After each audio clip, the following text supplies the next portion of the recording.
And I looked at him, he said, and I said, hurting your hormones, I don't understand. He goes, well, yeah, when you get ready for a show and you get lean, it hurts your hormones. Should he eat the oatmeal and then the egg whites later, or vice versa? Should you still squat with a hernia and a injured disc? How do I train my connective tissue as I continue to get older? So again, guys,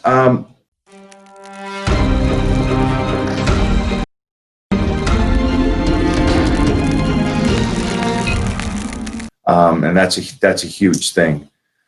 Something I told the Titan crew is that this 220, I am still going to be doing my check-ins. I am going to still be working with people online, but 2020 will be my last year of doing this. We're continuing forward on the other aspects of my business and our family. That's going so well that I will not be working one-on-one with people after this year. So this will be the last year you'll be able to work with me and train with me and get ready for a show or just get in shape. This will be the year. But I'm going to teach you guys as much as I possibly can so that way you guys can continue forward and teach my principles of power bodybuilding to the rest of the world and the new generations. So with that being said, I'll look for some more questions here. Let's see. So that takes care of the shoulders. This is an interesting one, and I'm going to say this guy's very young for asking it. And don't worry about being naive when it comes to this. Social media is setting you guys up to fail. So somebody asked about oatmeal. Should he eat the oatmeal and then the egg whites later, or vice versa, and then go work out? Here's something that's really crazy. If you honestly believe that your body can't tell the difference between an egg and oatmeal, you're losing common sense. And this is where the social media comes into play. And they say, hey, just have your carbohydrates before the workout, and then after the workout, have your protein. Guys, your body is a much brighter thing than you are, okay? You can get up and you can have your oatmeal and have your eggs to feed your muscles and the energy for your body, then go work out. And then afterwards, have your oatmeal again with the eggs, all right? Man, it really does just come down to common sense. And when people tell you things,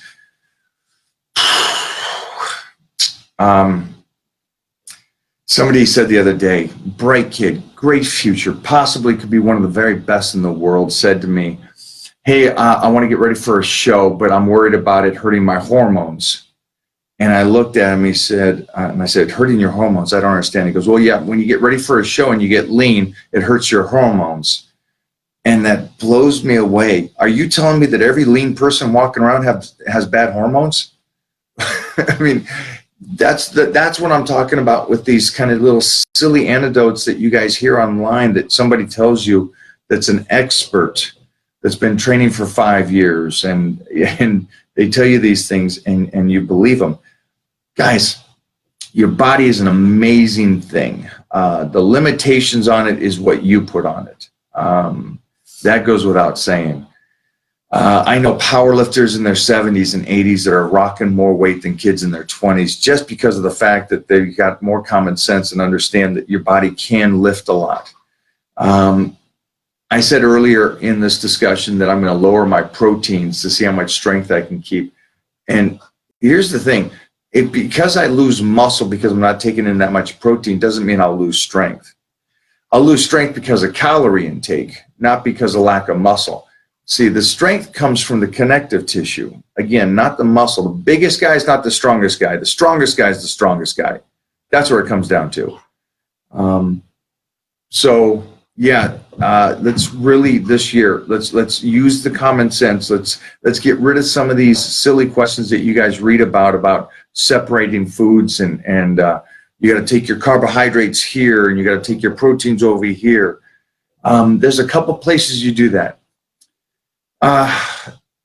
If you've gone through the day and you've taken in a good amount of calories and you want to feed the muscle, but you don't need the energy, then good. Keep your carbohydrates in the morning for the energy. And your carbohydrates should be around the workouts. It should be before the workout and after the workout. That's the majority of your carbohydrates because that's your energy. Now, you should have enough energy after that to go through the day. And what you need to do at that point is continue to feed the brain at least with carbohydrates and nutrients. and the body and get it to recover. And that's where the calories come in, and that's where the protein comes in. So that's where you would utilize your carbohydrates and separating the two. But a lot of you guys know that, like, when I'm off season, I'll eat a pound of fruit and work my way up to 2 to 3 pounds of fruit before bed. Oh my gosh, wait a minute. Fruit before bed? That's crazy. That's a no-no. Of course it's a yes, yes. It helps you sleep better, helps you recover better. It gets you a higher calorie intake. It allows your body to recover and keep you to sleep, which is 10 times better than anything else. Because when do you recover? When you sleep. Only when you sleep do you recover.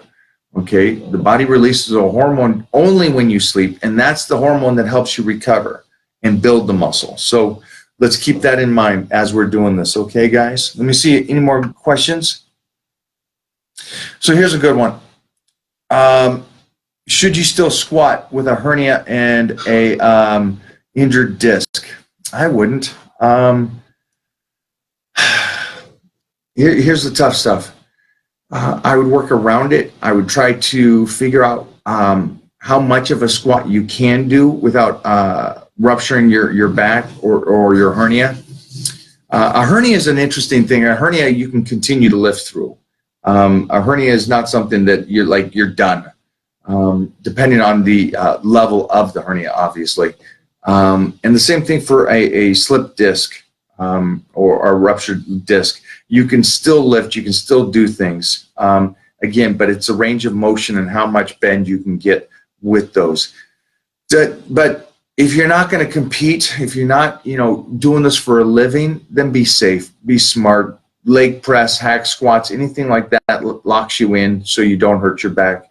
At some point, get the hernia fixed. At some point, take care of that slip disc, chiropractic, muscle stimulation, trying to correct it. I trained a guy, Bryce, who had scoliosis, and we straightened his back. So weightlifting is an incredible thing if used correctly, along with chiropractic and massage. So that's what I would do. In the meantime, I would stay away from it until you understand it well enough to what to do with a slip disc or a ruptured disc and a hernia. Okay. Okay, this is an interesting one, but how do I train my connective tissue as I continue to get older? So again, guys, obviously heavyweight for everything is connective tissue. A moderate amount of reps. The gym is not about the guy that does the most work. It's about the guy that goes in and does the least amount of work that still gets better. Again, I'll say it again so you understand. It's the guy that does the least amount of work in the gym, but still gets better. It's not about these guys that go in there for 3 hours. So just be smart about that and understand that your body, again, you put it through wear and tear every single day. Be smart here. If you can get in and do 2 exercises and stimulate the muscle enough, that's enough for you, and get out. So when I see these kids, and I wish, going back and talking to my young self, I would say, chill out, go easier, smarter, slow it down, take your time, change it up. Again, but most of my programs that I've developed, if you want a program that's tailored for connective tissue, then just kind of go over and get my Fit Plan app off my website. Any of those programs are set up rep range and structured of exercises and the way I do the exercises for connective tissue. So for any of you guys that want to do that. So here's something that happened. I did the 30-day blitz, my program, and people wrote in wanting to do this, and then they got it and they go, well, this doesn't fit my lifestyle. Guys, I made the program. I don't know if it makes your lifestyle, but I have 5 programs. One of those do. But yeah, I'm not tailoring this for you. I'm making a workout that you can get in shape in 30 days if you can give 30 days to the program. Okay? Sorry about that, but yeah, it doesn't work the other way around. Whatever time you give to your workouts, that's the kind of time you're going to get for your body. So if you got only 2 days a week to do it, that's the body you're going to have. Yeah.